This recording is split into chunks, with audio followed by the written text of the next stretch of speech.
Nah, kemarin saya review lagi ya, saya reminder lagi kalian tentang usaha energi. Jadi usaha itu joule satuannya ya, itu kalau ada gaya dan perpindahan, maka pasti kita bisa hitung usahanya. Sedangkan energi itu adalah kemampuan suatu benda untuk melakukan usaha, gitu ya, untuk melakukan usaha. Kita kenal ada dua jenis energi, ya, untuk saat ini, yaitu energi kinetik dan energi potensial. Kinetik itu ada saat benda memiliki kecepatan saat dia bergerak, ya. Saat dia mau bergerak, dia memiliki kecepatan. Kinetik, energi kinetik bisa kita cari dengan persamaan ini, setengah mv kuadrat. Usaha yang dilakukan oleh benda bergerak itu adalah selisih energi kinetik. Nah, ya, selisih dari energi kinetik.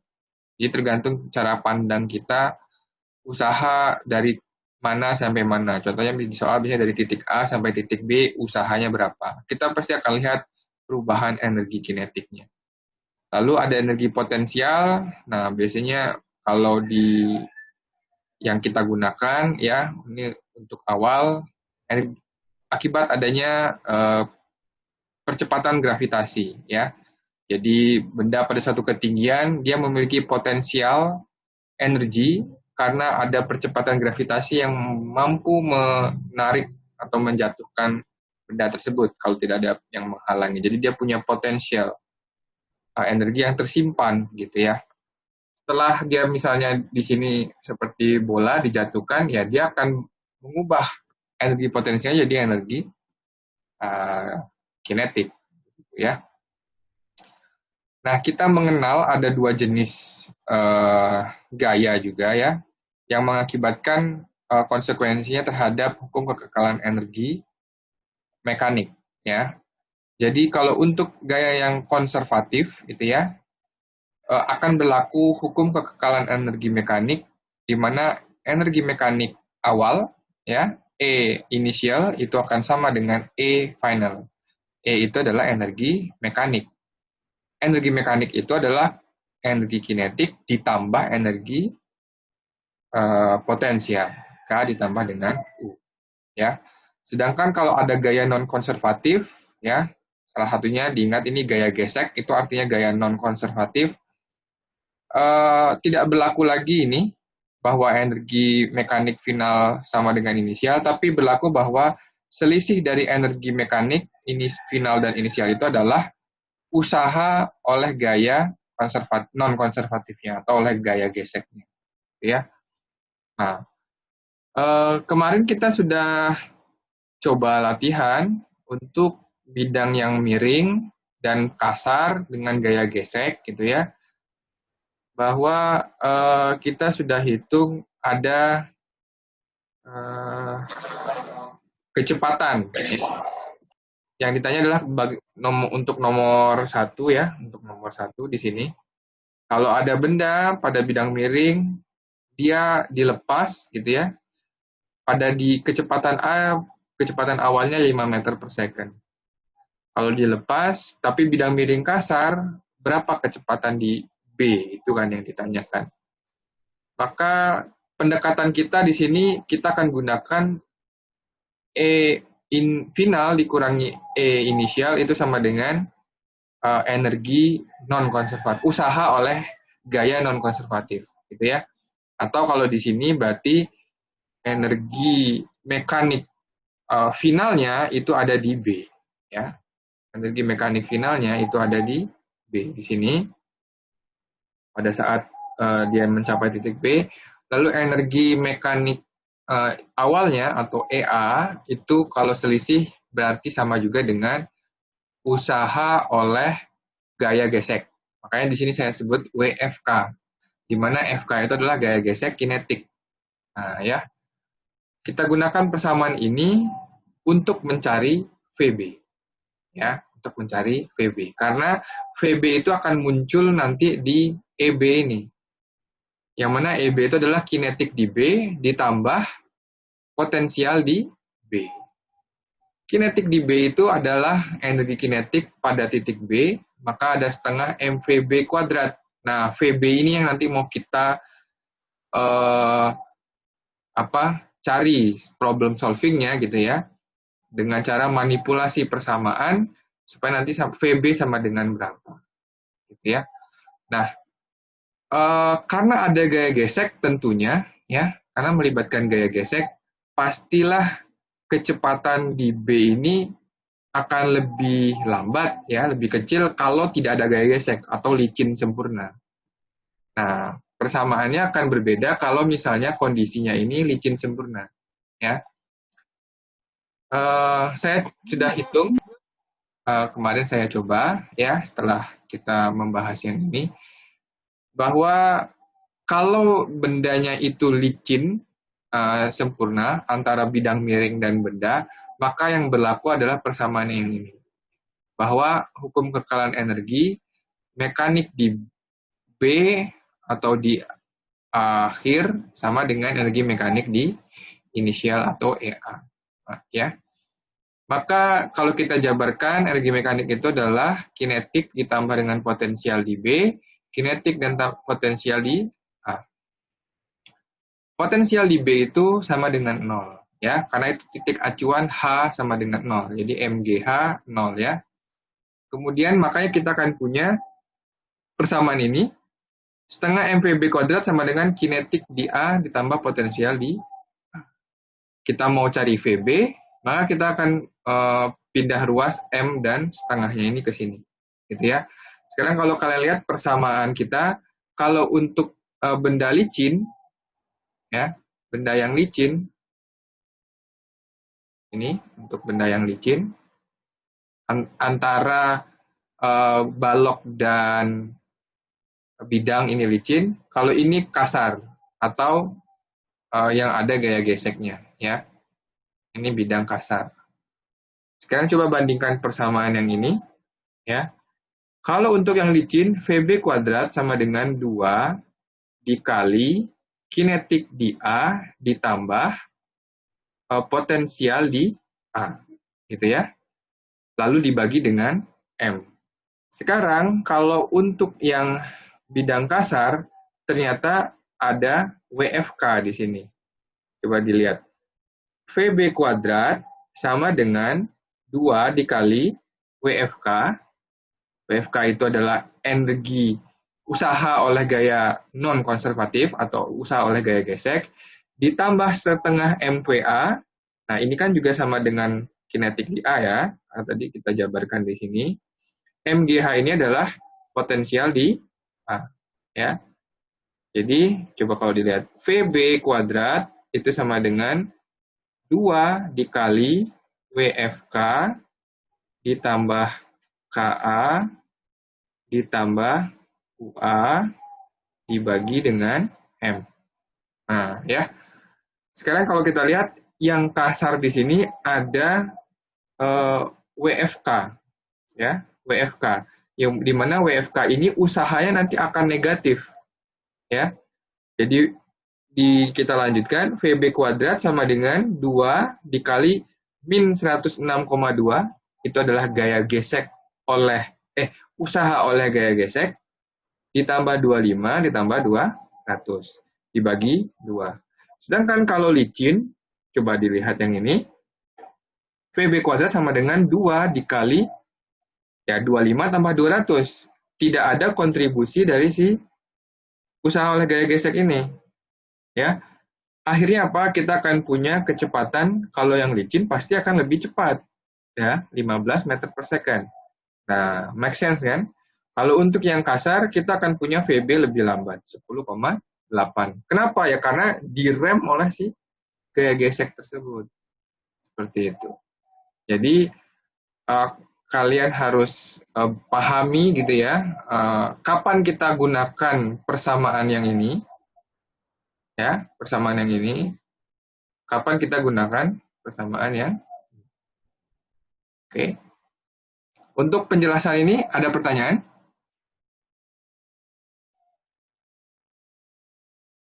Jadi make sense ya? Yang licin akan lebih cepat daripada yang kasar. Oke, good. Sekarang kalian sudah kondisinya berarti kalau kasar saya atau ada gaya gesek, saya akan gunakan persamaan yang ini. Kalau licin, kita akan gunakan kekekalan energi, energi mekanik akhir sama dengan energi mekanik awal. Sehingga apapun bentuk soalnya nanti, kalian akan bisa menyesuaikan, beradaptasi, karena sudah memegang prinsipnya di sini. Kapan pakai ini, kapan pakai yang satu lagi. Sekarang, kita masuk ke pembahasan untuk yang ini. Bahwa saya tambah redaksi ya tadi di Google Classroom, kalau kalian baca. Jadi kondisinya di sini bahwa benda itu dilepas dari keadaan diam, dari A menuju B. Ya. Dan AB ini berupa bidang setengah lingkaran, seperempat lingkaran. Ya. Bidang luncur AB ini adalah bidang luncur itu seperempat lingkaran, ya lingkaran, tapi licin, bidangnya licin. Nah, ini kata kuncinya, licin artinya apa? Berlaku hukum kekekalan energi mekanik, kekekalan energi mekanik, di mana energi mekanik di B akhir harus sama dengan energi mekanik di A. Nah, saat baca soal kalian langsung address pengetahuan kalian ya, pemahaman kalian. Oh, ini licin, kekekalan energi mekanik berlaku persamaan yang ini. Ya. Sedemikian sehingga dari yang awalnya dia diam, pasti dia meluncur, dan diketahui bahwa di titik B ini dia akan punya kecepatan 4 meter per second. Ya. Lalu, kondisi lainnya, dia akan melaju terus dari B ke C pada bidang datar. Pada bidang datar. Bidang datar yang kasar. Oke. Nah, ini kata kunci lain, kasar. Kata kasar berarti ada gaya gesek. Ya. Kalau ada gaya gesek, artinya apa? Akan ada usaha akibat gaya non-konservatif atau usaha oleh gaya gesek. Karena dia bergerak, usaha oleh gaya gesek kinetik. Saya tulis usaha FK.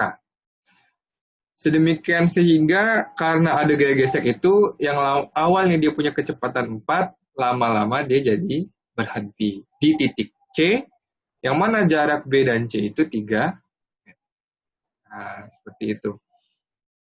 Berarti kalau yang ditanya untuk yang nomor A, ya, untuk nomor A, kalau untuk yang B ini, ya dari B ke C ini berarti akan berlaku persamaan yang ini, bahwa energi mekanik di C dikurangi energi mekanik di B, ya, karena yang kita anggap final itu yang C, yang awalnya di B, itu adalah sama dengan usaha oleh gaya gesek dari B ke C. Nah, kita punya dua persamaan ini. Nah, ini jadi pegangan kita. Ya. Kemudian, dengan begini kita bisa mencari yang ditanyakan apa gitu ya. Karena yang ditanyakan yang pertama A itu adalah μK. μK itu adalah konstanta gesek ya.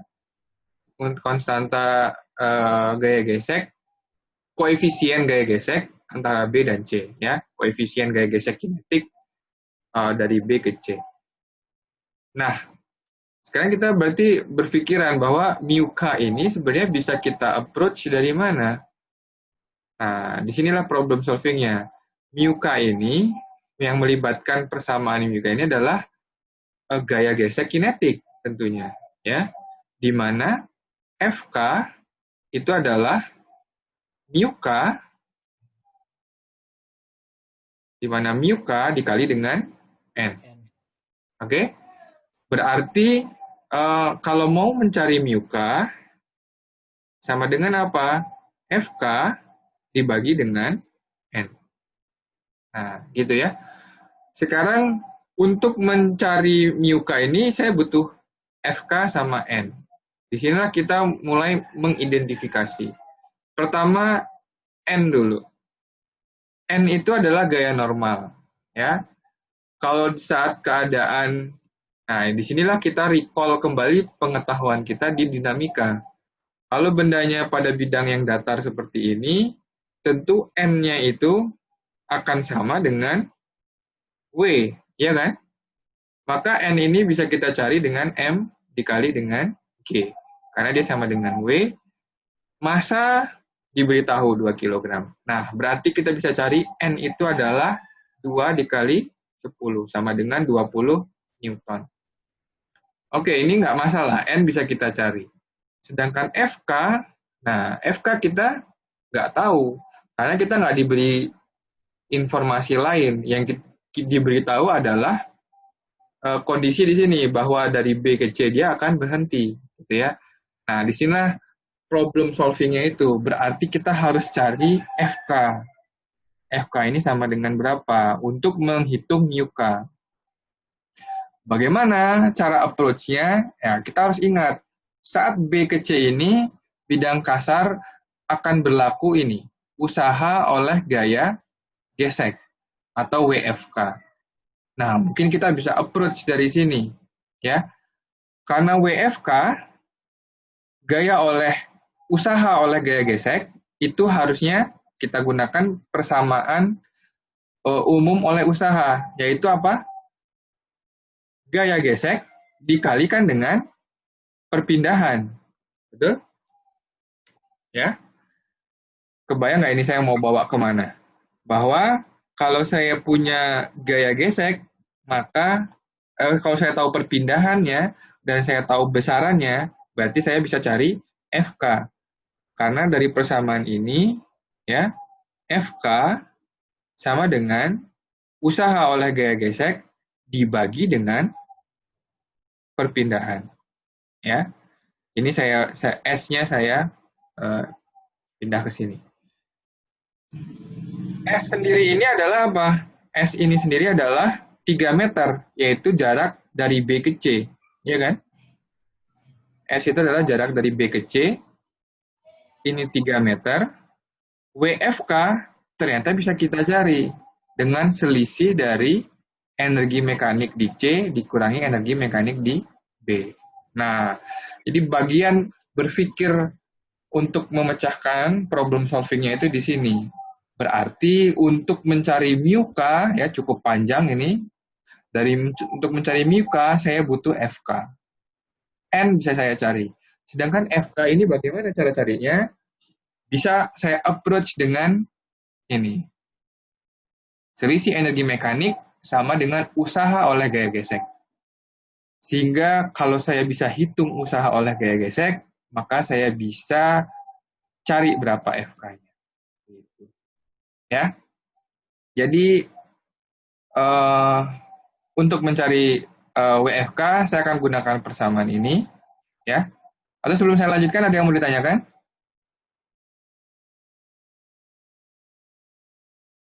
Belum, Pak. Oke, maka saya mau cari WFK, ya.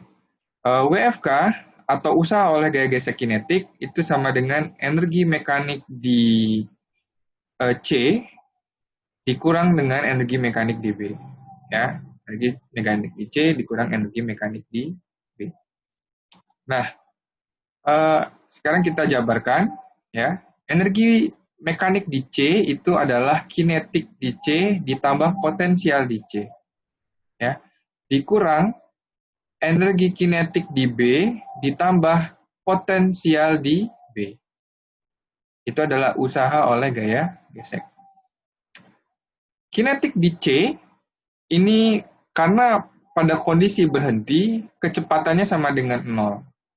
Kalau kecepatannya sama dengan 0, sedangkan kinetik itu adalah setengah mv kuadrat, kalau 0 ini saya kalikan, ya berarti kinetik di C ini hasilnya sama dengan 0. Ya kan? Lalu potensial di C, ini B dan C berada pada level 0.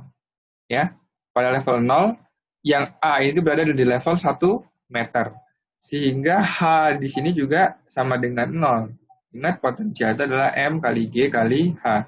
Karena hanya 0 berarti ini juga sama dengan 0. Ya. Sehingga kita menyisakan kinetik di B, ya, itu adalah setengah MV kuadrat dan dia punya V. Mekanik potensial di B juga sama dengan 0 karena ketinggiannya 0. Sehingga saya bisa lanjutkan, WFK itu adalah minus dari kinetik di B. Ya.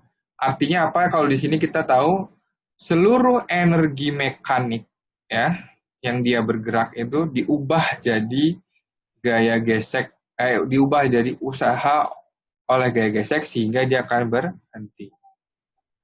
Sehingga tinggal kinetik di B ya, min KB itu adalah min setengah MP B kuadrat. Maka WFK bisa saya cari min setengah dikali M 2 dikali VB kuadrat. Berapa? 4 kuadrat. Nah, ini berarti saling silang 4 kuadrat 16. Jadi min 16. Jangan ketinggalan ini ada min di sini. Min 16 Joule. Nah, artinya apa? Berarti ada usaha oleh gaya gesek minus yang mana usahanya ini berlawanan dari arah perpindahannya. Karena dia berpindah ke arah sini gitu ya. Gaya geseknya di sini FK itu. Ya kan? Karena FK di sini makanya akan punya nilai negatif karena akibat cost-nya juga itu kalau ingat di awal. Nah, dari sini kita sudah dapatkan WFK, ya. Kita sudah dapatkan WFK. Lalu bagaimana mau mencari mu K? Mencari mu K saya butuh FK sendiri. Nah, saya butuh FK di sini. Maka saya akan hitung dulu FK. Ya, gaya gesek kinetik itu adalah usaha oleh gaya gesek yang saya dapatkan dari sini dibagi dengan perpindahan dari B ke C. S, B ke C. Yaitu min 16 Joule dibagi 3. Nah, ya, berapa nih? 16 bagi 3. 5,3. 5, minus ya. Min 5, berapa? 3. 3. 3. Min 5,3 Newton. Ya, maka saya akan dapatkan gaya gesek kinetiknya seperti itu. Lalu belum selesai karena saya mau cari mu K kan. Nah, mu K di sini adalah usaha gaya gesek dibagi dengan N. Nah, ya. Berarti mu K di sini adalah FK ya. FK dibagi dengan N. Nah, sekarang saya punya di sini bahwa FK itu negatif. Negatif ini berarti reserve dari arah vektornya ya. Negatif di sini adalah nilai karena dia berlawanan dari perpindahannya.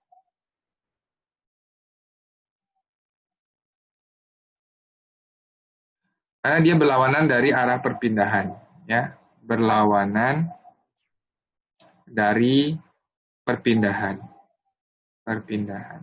Nah, tentunya kalau untuk mu K itu tidak ada nilai negatif ya, karena dia adalah koefisien. Sehingga untuk mencari mu K ini, kalau saya bagi N, ini akan saya mutlakkan. Ya. Jadi 5,3 Newton, ya, dibagi 20 Newton tadi ya. Berapa ini hasilnya? 0,265. 0,265. Satuannya apa? Nggak punya satuan, karena dia koefisien, ya kan? Ini Newton, saling silang. Nah, dia koefisien gesek, 0,265. Gimana? Sama hasilnya dari PR yang dikerjakan? Sama Pak, cuman saya beda minus doang miukanya. Ya, untuk muka jangan minus. Itu kan minus ini punyanya si gaya gesek adalah berlawanan dari perpindahan gitu ya. Oke, Pak. Muka itu sendiri adalah koefisien gesek, jadi kita tidak perlu minusnya. Ini bisa kita mutlakkan. Oke, itu nggak masalah sih.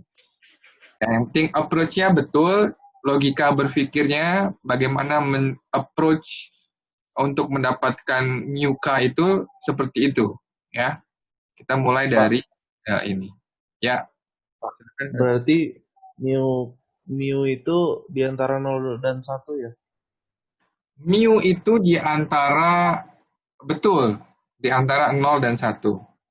Karena dia perbandingan ini, ya, gaya gesek. Mu itu ya antara 0 dan 1. Nanti bisa dicek lagi ya nilainya. Sepaham-pahaman saya sih, dia nggak akan lebih besar dari 1 seharusnya. Betul. Oke, ada lagi? Pak, Ya, silakan. kalau saya itu dari persamaannya tuh udah ada min Pak, jadi F geseknya positif.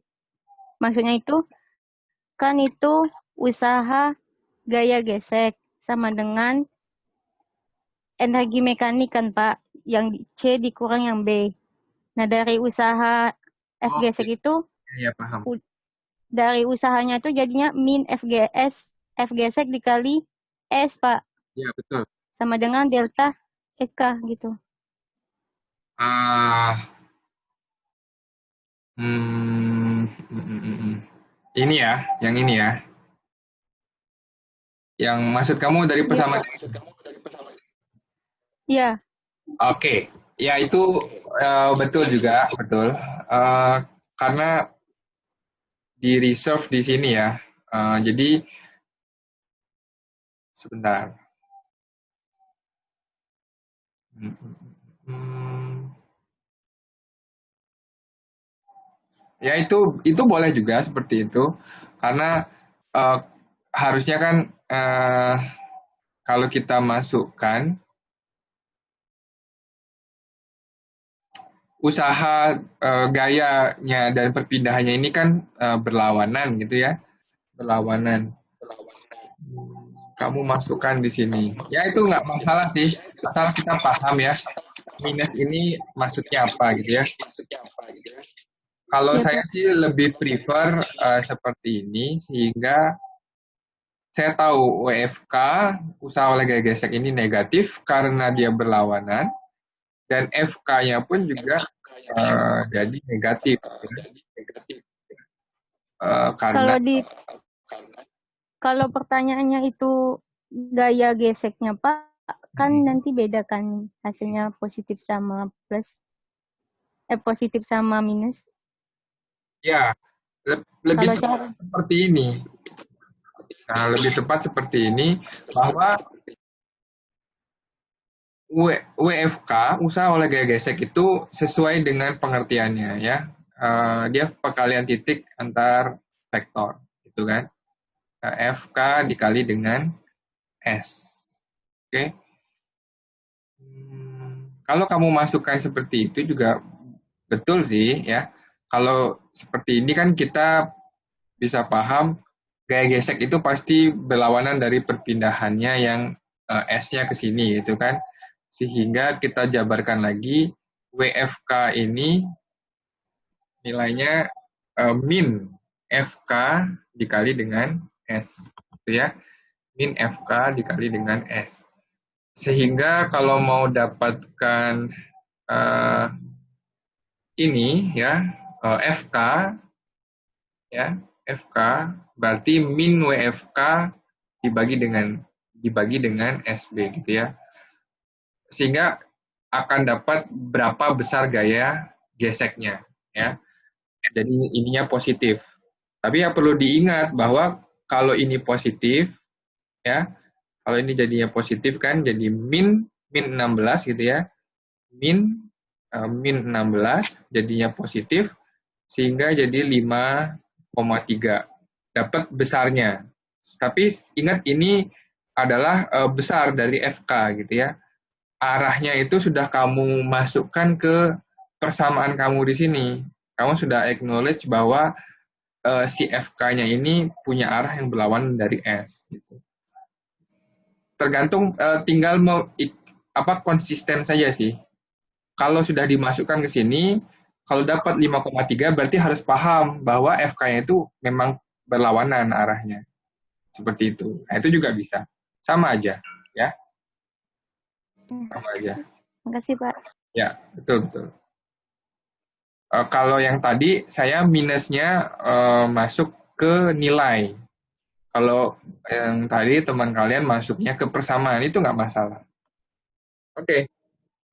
Asal konsisten dan ingat gitu ya, tentang arah. Karena nanti kalau misalnya dapat nilai ini positif, 5,3, tapi saat menjawab jangan dikatakan 5,3 ke arah kanan, karena nilai positif. Kan tadi udah dimasukkan minusnya di sini. Tetap min FK itu, arah FK-nya itu berlawanan ke arah kiri. Gitu ya. Ke arah dari perpindahan. Oke, ada lagi pertanyaan? Nah, nomor B, saya lanjutkan berarti ya. Itu ditanya adalah usaha dari A ke B. Itu berapa usahanya? Dari titik A ke titik B. Kalau dia dalam kondisi diam, lalu di B sehingga mencapai kecepatan 4 meter per second. Nah, di sini perlu diingat berarti tentang persamaan energi kinetik. Ya, tentang persamaan energi kinetik bahwa usaha itu sama juga dengan perubahan energi kinetik. Ya, KF dikurang dengan KI. Kinetik final dikurangi dengan kinetik awal. Ya. Kemudian kalau kita melihat itu, ya, dan A ke B ini hanya licin dia licin. Artinya berlaku hukum kekekalan energi mekanik yang ini, ya. Dan tidak bergantung dengan lintasan. Kadang orang jadi berpikir kalau lintasannya berbentuk seperempat lingkaran seperti ini, apa ada kontribusinya gitu ya? Nah, jadinya menjebak sebenarnya bentuk dari bidangnya miring, bidangnya seperempat lingkaran. Karena apa? Karena menjadi orang jadi berpikir bidang miring ini pasti nanti atau bidang seperempat lingkaran ini beda gitu. Sedangkan tidak, karena kata kuncinya adalah licin, ya. Kata kuncinya adalah licin tersebut, ya. Kata kuncinya licin. Sehingga energi mekanik di B akan sama dengan mekanik di A. Atau A ke B ini akan dianggap sama juga dengan benda jatuh, benda jatuh bebas. Seperti yang kita praktekkan sebelumnya di sini, yang kita hitung. Kalau benda jatuh bebas, dari A ke B, mekanik di inisial akan sama dengan mekanik di final, gitu ya. Contohnya seperti ini. Inisial sama final dianggap tidak ada gaya non-konservatif. Artinya energi mekaniknya akan kekal. Jadi mekanik di awal sama dengan mekanik di final. Kalau saya punya bidang yang miring seperti ini, lalu bidangnya betul-betul licin, ya, betul-betul licin. Saya taruh benda di sini, saya lepas, dia sampai sini. Ketinggiannya sama-sama H5 meter, misalnya, ya, sama-sama H5 meter. Tapi karena tidak ada gaya gesek, ya dia akan sama juga seperti benda jatuh bebas. Masalah lintasannya itu lurus, yang ini miring, itu tidak pengaruh. Karena apa? Karena yang di sini juga akan berlaku bahwa E inisial akan sama dengan E final. Akan dapatkan juga persamaan seperti ini. bawah sama dengan akar 2 GH. Ya. Dan nanti kalau bentuknya seperti ini, seperempat lingkaran juga akan berlaku persamaan ini. Karena kata kuncinya adalah licin tersebut. Sehingga yang berlaku adalah hukum yang ini. Kekalahan energi mekanik. Nah, bagaimana kita mengapproach penyelesaian atau problem solving dari soal yang ini, bahwa WAB. Nah, di sini kita sudah dikasih tahu berapa kecepatannya di sini, ya. Kecepatan di sini sudah dikasih tahu, sehingga dari pengertian usaha sendiri, ya. Jadi pengertian usaha itu adalah kinetik final dikurangi dengan kinetik inisial. Kalau saya mau cari berapa WAB, berarti saya harus cari berapa kinetik di B dikurangi kinetik di A. Ya, apa kinetik di A. Nah, karena dalam kondisi diam di A, ya, karena dalam kondisi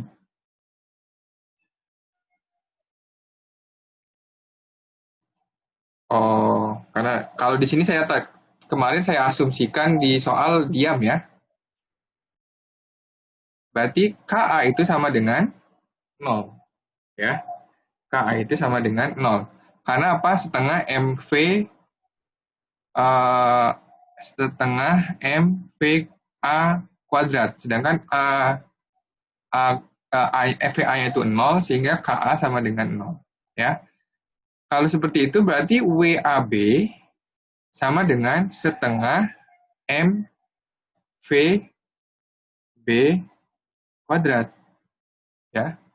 Seperti itu.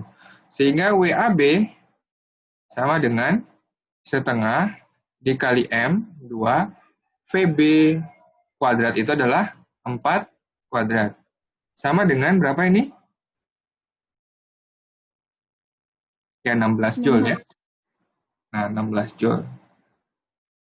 Nah, ini soalnya nggak ada redaksinya sih di sini, jadi saya buat sendiri kemarin redaksinya. Jadi KA-nya sama dengan 0.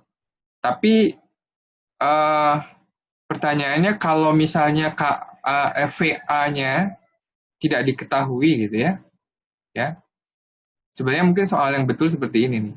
Jadi VA-nya nggak diketahui. Sehingga VA itu harus kita cari terlebih dahulu, ya. Karena nanti kita harus kurangi dia dengan setengah MVA kuadrat. Sedangkan VA belum kita ketahui. Maka kalau untuk seperti ini, kita bisa gunakan persamaan energi mekanik, di mana E di B akan sama dengan E di A. E di B itu adalah kinetik di B ditambah potensial di B sama dengan kinetik di A ditambah potensial di A. Kemudian untuk di B, potensialnya sama dengan 0, karena dia ada di level 0. Oke? Lalu kinetik A ini yang akan dicari, karena kita mau cari berapa kinetik di A-nya, gitu, ya. Karena VA nggak diketahui di sini. Sehingga kita bisa gunakan, kita bisa manipulasi persamaan ini karena kita mau cari berapa KA. Maka KA itu sama dengan kinetik di B dikurangi dengan potensial di A. Ya. Dan sebenarnya kita nggak perlu cari VA, karena untuk mencari WAB itu, ya, yang ditanya adalah KA. Sehingga kinetik di A itu sama dengan kinetik di B setengah MVB kuadrat, dikurang M dikali G dikali H. H-nya di sini adalah jari-jari dari lintasannya yang ini, yang berbentuk seperempat lingkaran, yaitu jari-jari 1 meter. Ya. Sehingga ini dikali jari-jari R, Sehingga kinetik di A kita akan dapat setengah dikali 2 dikali VB kuadrat, itu 4 kuadrat, dikurang M-nya 2, dikali G, itu berapa? 10 ya. 10 dikali R. R-nya 1. Berarti kinetik di A sama dengan 16 min 20. Nggak mungkin sih negatif, ya. Berarti memang dia dari keadaan diam, ya. Dari keadaan diam. Kinetik di A-nya dari keadaan diam, sehingga mencapai kecepatan di V sama dengan 4 meter per second. Karena ini jadi min 4, kan. Ini jadi min 4. Nah, nggak mungkin sih kinetik min 4. Jadi udah betul approach saya sebelumnya, saat saya menerjemahkan soal ini, berarti dia mula-mula dari keadaan diam, sehingga KA-nya ini sama dengan 0. Karena V-nya 0. V-nya 0. 0 kuadrat. Jadi WAB sama dengan 16 Joule. Ya. Ada pertanyaan? Pak, mau nanya, Pak. Ya. Kalau yang soal kemarin kan WAB itu pakai sigma Fx dikali S ya. Berarti di sini lintasannya nggak kepake ya, Pak? Yang maksudnya panjang apa tuh? Ya, S-nya nggak kepake berarti apa ya? Nah,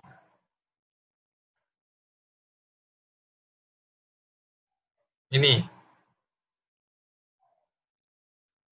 Nah, berbeda kasusnya ya. Kalau untuk yang di sini kan kasar, ya. Kalau kasar dari A ke B, kita nggak bisa menggunakan persamaan ini, ya. Sorry. VA kita tahu nggak? Kalau di sini, VA tahu. VB kita cari setelahnya ya. VB kita cari setelahnya. VB 10,8.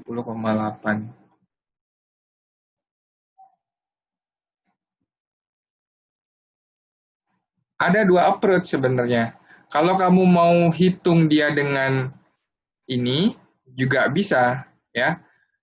VB itu 10,8. Ya. Sedangkan VA-nya 5 meter per second. Kalau mau dihitung dengan seperti itu, berarti kan harus cari VB dulu. Dan akan berlaku juga WAB sama dengan kinetik di B dikurangi kinetik di A. Ya, WAB berarti sama dengan setengah M VB kuadrat dikurang setengah M VA kuadrat. Harusnya ini akan sama nilainya dengan WAB yang kita cari. Setengah dikali 2 VB kuadrat itu ini 118,8 ya. VB kuadrat itu adalah 118,8. Maka saya langsung tulis saja 118,8 dikurang setengah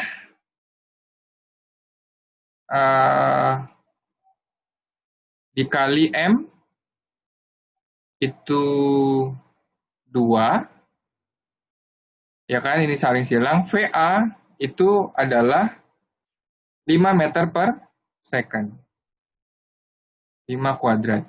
Maka WAB sama dengan 118,8 dikurangi 25. Berapa ini? Sama nggak sama ini? 9, 93,8. Ya, ini karena pembulatan ya. 93,8. Jadi beda-beda. Ya, ini karena akibat pembulatan. Tapi itu berlaku hal yang sama gitu. Kalau kamu mau cari, ini 93,8 ya, 93,8. Ini karena pembulatan di bagian ini nih. Nah, bagian yang ini nih. Kita banyak membulatkan.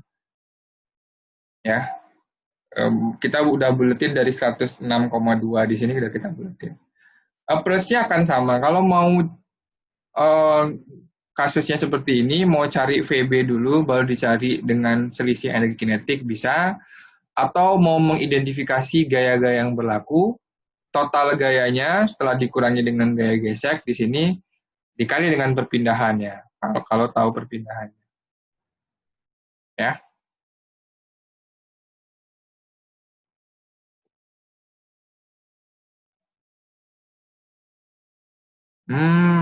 Ya ya. Berarti betul apa yang siapa tadi yang bilang? Kemarin saya menjelaskan ini ya, saya asumsikan ada H10 ya. Oh, tapi tetap harus tahu karena bagaimana kita menghitung potensial di B kalau kita nggak dapat H kan. Kita nggak bisa dapat BFK yang di sini. Kita nggak dapat VB. Ya, jadi ada dua cara ya, dua cara. Bisa kita identifikasi gaya lalu kita kalikan dengan jarak, atau kita hitung kinetik di awal dan di akhir untuk mencari usahanya. Dan persamaan yang ini nanti ini berlaku untuk kedua jenis energi gaya gitu ya. Untuk gaya yang konservatif dan non konservatif itu bisa kita gunakan persamaan ini. Usaha itu adalah kinetik di awal, kinetik akhir dikurangi kinetik awal. Nah, cuman yang untuk yang ini berbeda, ya. Ini untuk yang konservatif saja, kalau yang ini untuk yang di bawah, yang selisih energi mekanik itu adalah untuk yang non konservatif. Oke, ada lagi pertanyaan?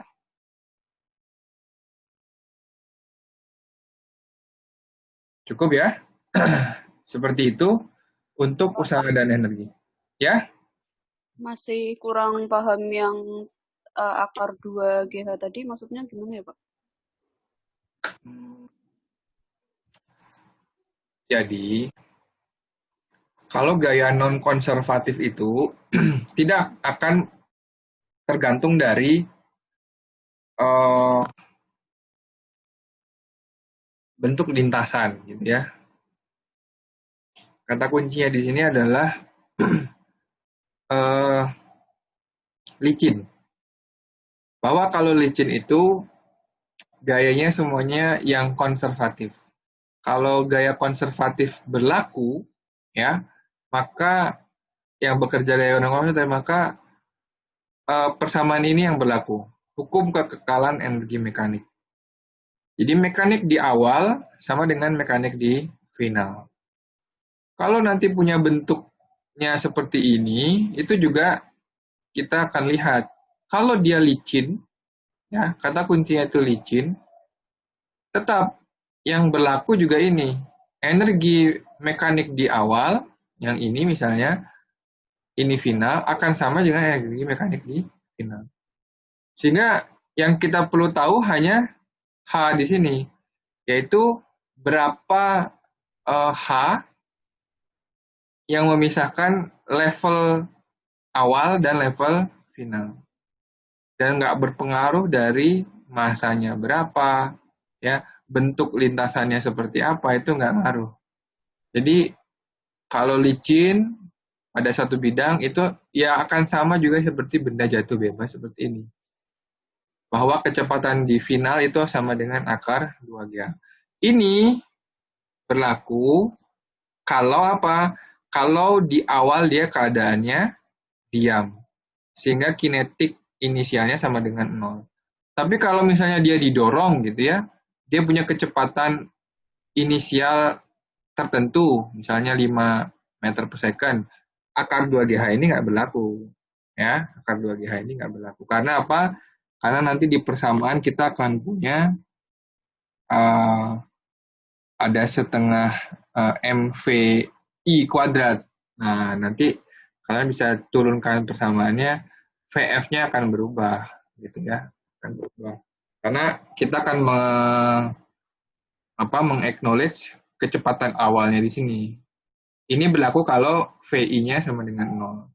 VI sama dengan 0, maka akar 2GH ini akan berlaku. Seperti itu. Bisa dipahami? Iya, Pak. Makasih, Pak. Oke, good. Oke, ada lagi untuk usaha energi. Baik, untuk 40 menit berikutnya, berarti saya akan gunakan untuk kita masuk intro tentang momentum. Ya, ini usaha energi saya tutup. Kalian bisa latihan soal juga di sini. Saya sudah upload ya, latihan soal tentang usaha energi. Nanti solusinya juga akan saya berikan. Nah, Google Classroom itu bisa digunakan untuk diskusi ya. Kalau ada yang mau ditanyakan, ditulis aja di situ gitu ya. Biar nanti teman-temannya juga kalau nanti saya jawab bisa juga belajar gitu. Kan ada kolom komentar ya. Silakan ditanyakan di kolom komentar kalau ada yang tidak dipahami. Nah, kita masuk ke momentum itu di handout 12-13 ya. Sesuai dengan SAP. Saya buka yang baru. Nah,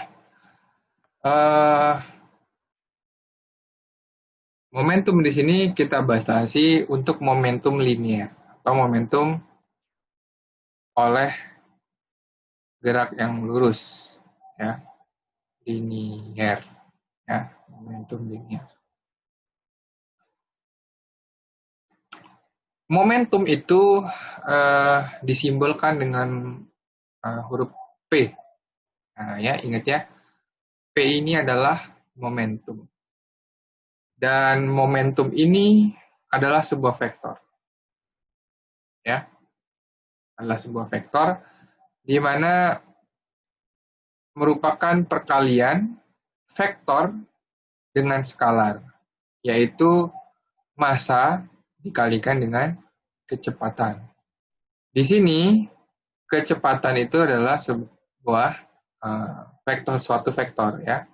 Sehingga kalau saya punya kecepatan dikalikan dengan massa, saya akan punya vektor juga, itu adalah momentum. Ya, ini adalah momentum. Ini massa. Nah, ini adalah kecepatan. Ya, dan ingat kalau yang ada panah di atasnya ini berarti adalah kecepatan. Dengan demikian kita bisa memahami bahwa segala sesuatu benda yang memiliki massa dan jika dia bergerak dengan kecepatan tertentu, maka dia memiliki suatu momentum. Ya, dia akan memiliki suatu momentum. Untuk itu kita perlu memahami satuannya, ya. Untuk satuannya M itu adalah kilogram, ya. Jadi apapun benda yang punya massa kilogram, kalau dia bergerak dengan kecepatan meter per second, maka dia akan punya momentum, ya. Sehingga satuan dari momentum itu adalah kilogram meter per second. Nah, ya, satuan dari momentum.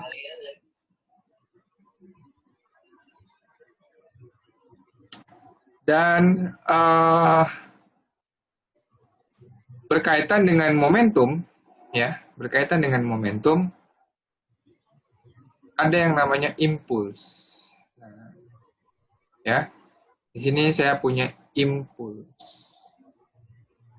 Ini berkaitan dengan momentum. Impuls itu adalah selisih dari perubahan momentum atau P. Ya, jadi impuls itu adalah perubahan momentum. Perubahan momentum. Oke. Kalian bisa bayangkan sekarang kalau misalnya saya punya, ya lagi-lagi benda bentuk kotak seperti itu, baloknya ini punya massa M. Tentunya berawal dia ada di posisi A. Lalu dia sudah bergerak ini ya, dia sudah bergerak. Saat masuk di titik A, dia punya kecepatan VA, ya. Lalu di titik A ini dia mengerem, sehingga di titik B dia akan melambat. Dia akan melambat di titik B dan masanya tetap M, nggak berkurang. Nah, ya, dia punya VB. Ya, anggaplah seperti itu ya. Sehingga VA dan VB ini tidak sama. Artinya momentum di A akan berbeda kan dengan momentum di B. Kenapa? Karena momentum di A itu besarnya sama dengan massa benda dikalikan dengan kecepatan benda di titik A. Ya. Kemudian momentum di B itu adalah PB sama dengan massa, tetap sama massanya ya, tapi dikali dengan kecepatan di B. Artinya dari titik A dan B ini, benda ini mengalami perubahan momentum. Nah, itulah yang disebut dengan impuls. Ya, perubahan momentum. Jadi I itu adalah momentum dan dia adalah vektor ya, tentunya dia adalah vektor. Adalah momentum di final ya dikurang dengan momentum di awal. Ya, momentum di awal I. Dengan demikian impuls ini juga akan punya satuan yang sama dengan momentum karena dia perubahan momentum, ya kan? Tidak ada di perkalian sesuatu atau dikalikan dengan apa gitu ya. Jadi I ini akan punya satuan yang sama dengan momentum. Kemudian pengertian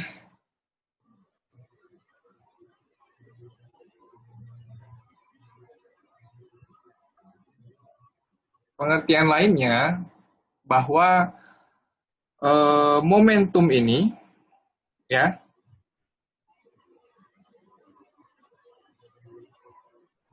saya mau lihat modul dulu, takut salah. Oke. Nah salah lainnya bukan momentum. Nah, ada hubungan antara gaya dengan momentum. Nah, ya, hubungan. Saya ulangi ya. Ada hubungan gaya pada hukum 2 Newton ya, gaya dengan momentum. Di mana gaya tersebut ya, gaya.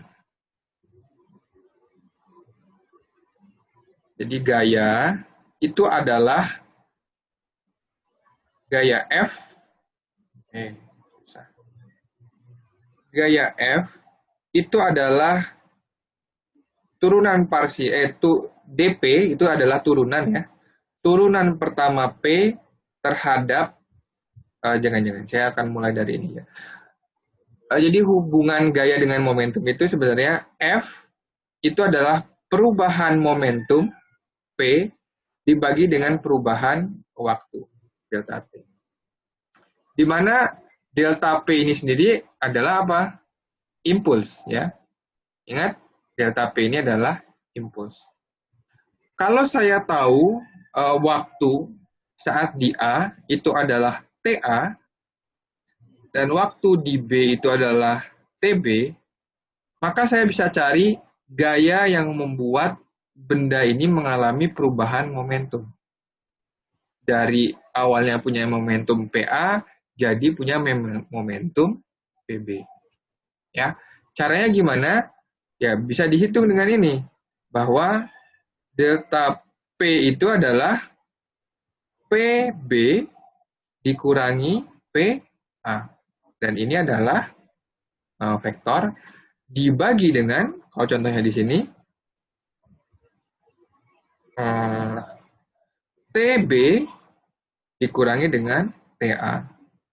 Ya, TB kurang TA ini berarti adalah waktu akhir dikurangi waktu awal. Artinya gaya F ya, saya Ulangi. Gaya F yang menyebabkan perubahan momentum,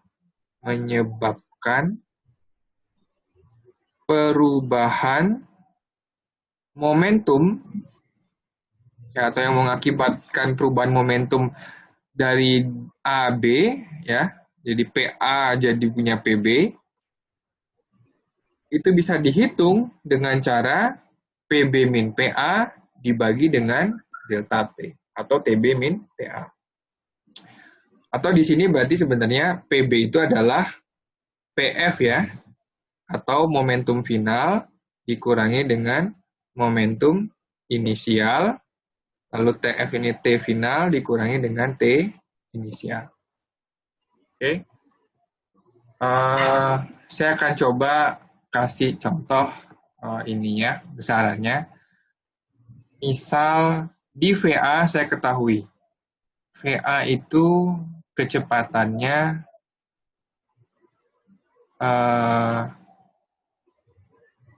berapa ya? 10 meter per second ke arah kanan. Lalu di B dilakukan pengereman, jadi ada perubahan momentum, VB-nya menjadi 5 meter per second. Kalau massa M-nya sama dengan 2, ya, berarti saya bisa hitung berapa PA, berapa PB. Ya. PA berarti sama dengan M-nya itu berapa? 2 dikali VA 10. Nah, misal arahnya ke kanan itu arah I. Dia bergerak ke arah I. Sehingga VA itu adalah 10 I. Ya. Ini vektor. Sehingga PA itu sama dengan berapa? 20 I. Oke. Lalu PB itu sama dengan massa dikali dengan kecepatan di B. Itu adalah 5 I juga. Karena masih punya bergerak ke arah kanan. Ya. PB itu 5 meter per second ke arah kanan. Jadi 5I. PB, berarti vektor momentum B itu adalah 10I. 10I. Satuan. Oke, saya ke sini dulu deh. Ini kita tinggalkan dulu ya. Saya mau balik ke satuan. Jadi dari satuan kita punya di sini P sama dengan M kali V, maka P itu adalah kilogram meter per second. Tapi kalau dari sini, dari F, ini sebenarnya bisa kita ubah persamaannya bahwa delta P itu adalah F dikali dengan delta T. Ya kan?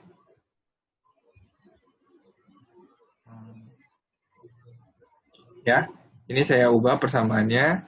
Kalau delta ini saya pindah ruas, maka delta P itu adalah F dikalikan dengan delta T. Di sini saya akan punya satuan apa?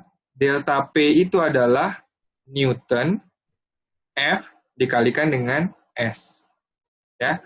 Berarti satuan delta P itu juga sebenarnya sama dengan Newton dikali dengan S. Ini satuan SI. Ya.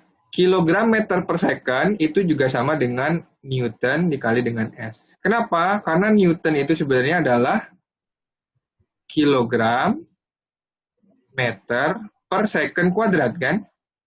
Ini adalah Newton. Dikali dengan S, ya kan? Kalikan dengan S, maka saya akan dapatkan kilogram meter per second. Ya, ini coret, kilogram meter per second. Oke? Dan ini adalah Newton, massa dikali percepatan, ini S. Nah, ya, jadi jangan bingung, satuan dari momentum bisa kita nyatakan dengan kilogram meter per second, atau juga sama juga dengan Newton dikali dengan second. Oke? Sehingga saya bisa tulis satuan dari momentum di sini adalah Newton second. Ya, ini juga Newton second. Kan lebih mudah daripada ini agak ribet, kilogram meter per second. Nah, sampai sini ada pertanyaan?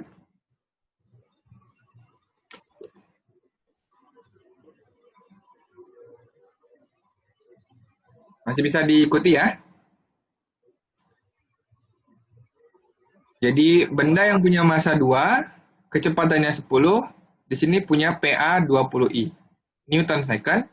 Yang ini punya di B punya momentum 10I Newton second.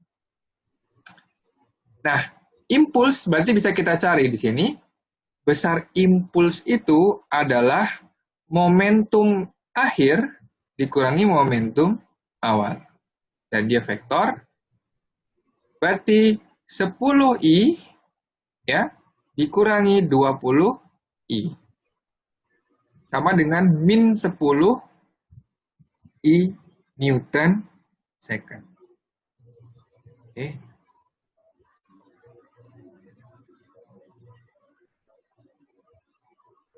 Ya, Newton second. Impulsnya adalah 10 Newton second. Nah, kalau saya tahu waktu, ya, ini kan M sama dengan 2 ya. Kalau saya tahu waktu di A dan waktu di B, misalkan waktu di A itu adalah 2 second, ya, 2 second. Lalu waktu di B itu adalah 4 second, ya. Maka saya bisa hitung gayanya yang mengakibatkan benda ini berkurang kecepatannya dari 10 jadi 5 meter per second. Ya. Gaya F-nya itu ada hubungannya dengan ini, bahwa sama dengan perubahan momentum dibagi dengan perubahan waktu. Yaitu adalah waktu yang ditempuh dari A ke B. Yaitu 4 dikurangi 2. Nah, perubahan momentum ini kan sebenarnya sama juga dengan impuls. Yaitu impuls I dibagi dengan delta T. Impuls I-nya itu adalah min 10 I Newton second dibagi dengan selisih jarak, selisih waktu TB min TA. TB min TA itu adalah 2 second. Ya, sehingga min 10 I ini second, ya kan, coret second, berarti betul, akhirnya jadi 10 Newton. Akhirnya satuannya Newton, min 10 dibagi 2, min 10 I bagi 2, berarti jadinya min 5 I Newton. Nah, ya, min 5 I Newton. Sehingga di sini kita bisa pahami bahwa benda ini awalnya dia bergerak ya sedemikian sehingga di titik A dia mencapai 10 meter per second. Lalu dia melakukan pengereman, berubah kecepatannya jadi VB sama dengan 5 meter per second. Kalau ditanya berapa gaya yang mengakibatkan dia berubah kecepatannya, kita bisa cari dengan seperti ini. Yaitu perubahan momentum atau impuls dibagi dengan waktu. Jadi kita tahu bahwa ada gaya yang mengerem dengan arah minus. Di sini maksudnya arah min I. Yaitu arah min I itu ke sini. Nah, ada gaya rem di mana besarnya min 5 Newton. Nah, min I 5 I Newton yang arahnya ke sini. Oke? Ada pertanyaan?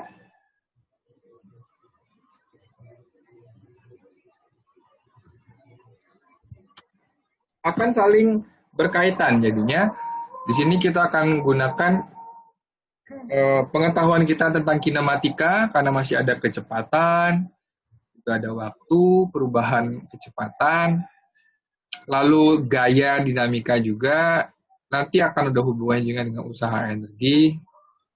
Nanti kita melihat hukum kekekalan momentum. Nanti ada juga hukum kekekalan momentum. Kita bahas di hari Senin. Sampai sini ada yang ditanyakan? Belum, Pak. Nah, kalau di SAP itu, kalau di modul itu nanti kita masuk ke benda pusat massa gitu, tapi kedalaman materinya akan saya kurangi ya, karena nanti ya waktu kita sangat singkat di semester pendek ini, maka saya akan kurangi, kita cukup sampai di impuls momentum, lalu nanti masuk ke hukum kekekalan momentum, itu cukup dengan ini aja. Ya. Nah, kalian coba deh untuk soal contoh soal di sini, ya. Jadi ada bola bergerak dengan kecepatan punya massa 0,4 kg. Lalu dia bergerak dengan kecepatan awal 5i min 10j. Nah, ya, sekarang ada dua komponen. Tidak hanya i saja, tapi ada j. Lalu dia dipukul sehingga bolanya berubah momentumnya jadi mengalami perubahan momentum sehingga kecepatannya jadi berubah min 10i plus 5j. Nah, yang ditanya berapa momentum bola sebelum dan sesudah dipukul, lalu berapa impuls, berapa gaya rata-rata jika delta t-nya sedemikian 0,0001 second. Nah, coba silakan dikerjakan dulu. Saya sudah berikan di sini teorinya.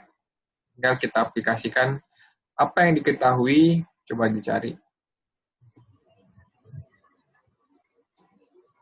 Ya, exercise dulu masing-masing.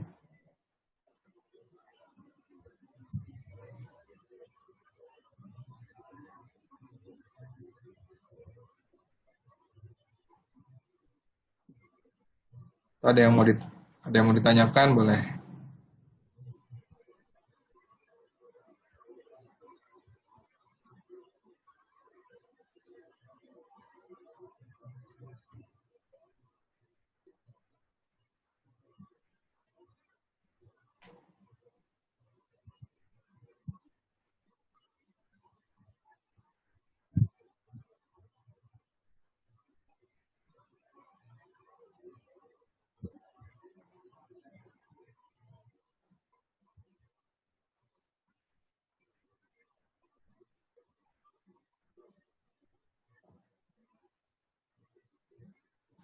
Oke, udah dicari berapa? Bisa?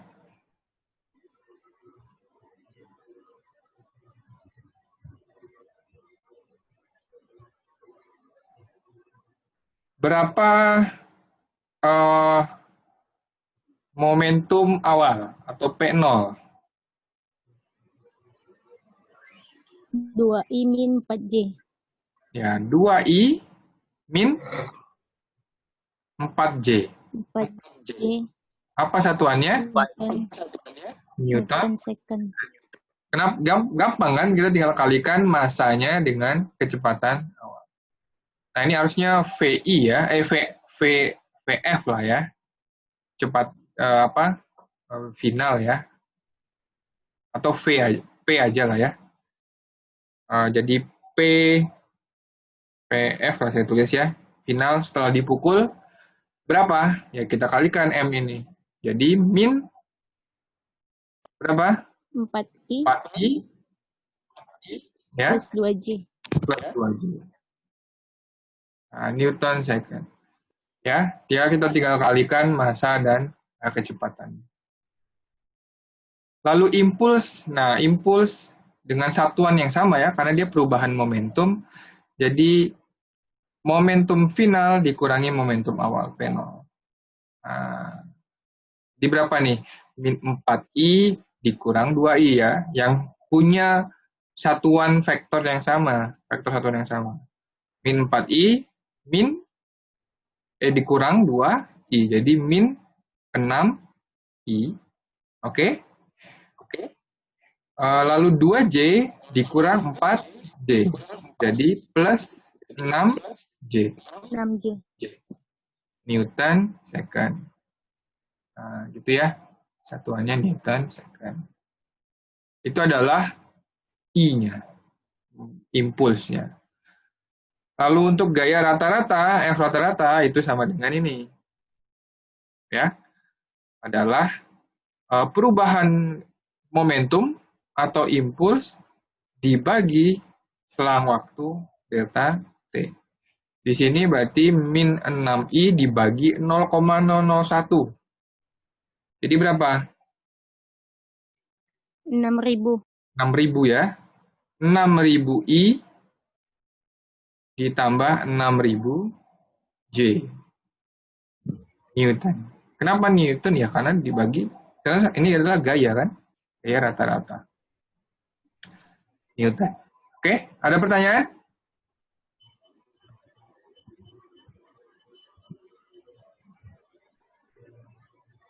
Jelas ya? Clear ya?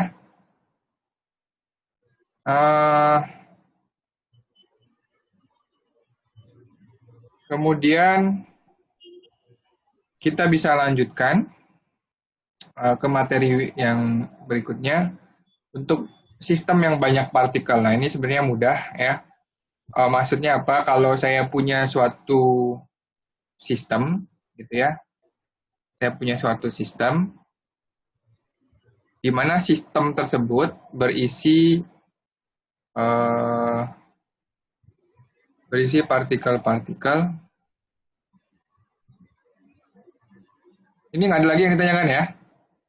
Udah jelas ya? Jelas, Pak. Oke, ini nggak bisa dikecilin ya? Oke. Nah, ini yang terakhir sebelum saya tutup untuk sesi perkuliahan yang sekarang.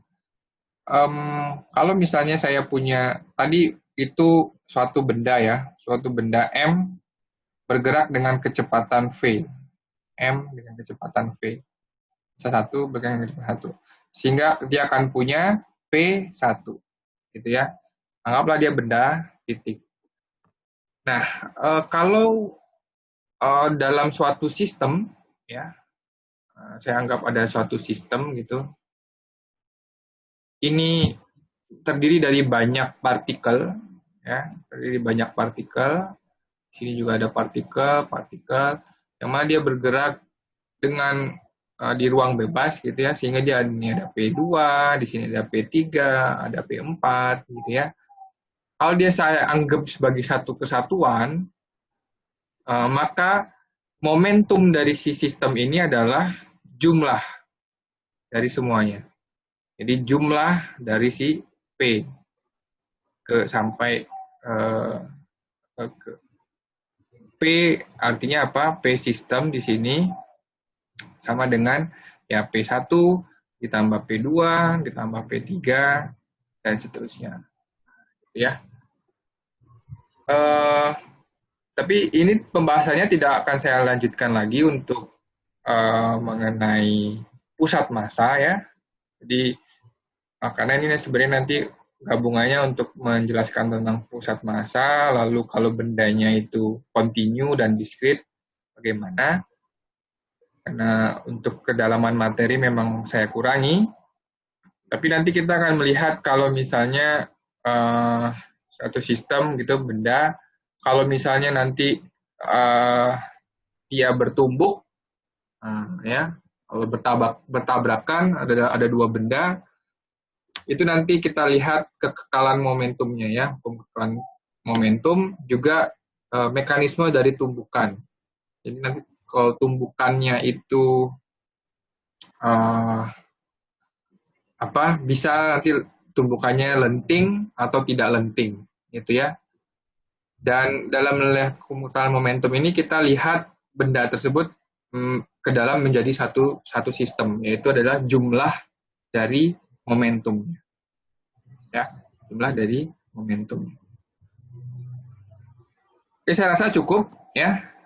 Hari Senin nanti kita lanjutkan tentang momentum linear, tapi saya akan kasih kuis dulu ya tentang usaha dan energi.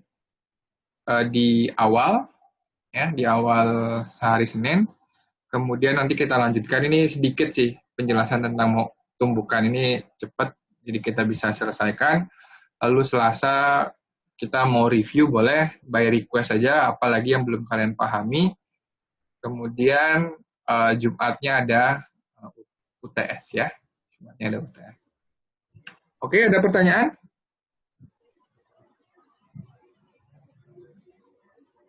Pak, sorry Ya, Pak, Pak. itu yang F itu 6.000 I-nya minus atau enggak Pak? Oh iya, minus ya. Saya terlewat ini. Terima kasih. Ini minus 6.000 I plus 6.000 J. Oke, ya harus betul, terima kasih. Harus ini ya, harus teliti. Kadang yang saya sampaikan di kelas suka terburu-buru, ada yang terlewat. Kemarin ada juga yang gaya penjelasan saya tentang gaya ya usaha itu ada yang kebalik. Tapi kalau kalian runut, ikutin. Saya salah nulis notasi. Jadi notasi N itu saya maksud sebenarnya adalah gaya gesek. Nanti saya kasih komen di videonya deh ya. Di Google Classroom ada yang saya keliru. Kemarin ada yang WA kasih tahu tentang keliruannya. Oke, saya juga sudah upload materi tentang momentum, ada latihan soal juga. Silakan belajar lagi, diperdalam lagi pemahaman kalian. Nanti bisa didiskusikan di hari Senin. Oke, saya rasa cukup. Kalau nggak ada pertanyaan, saya tutup.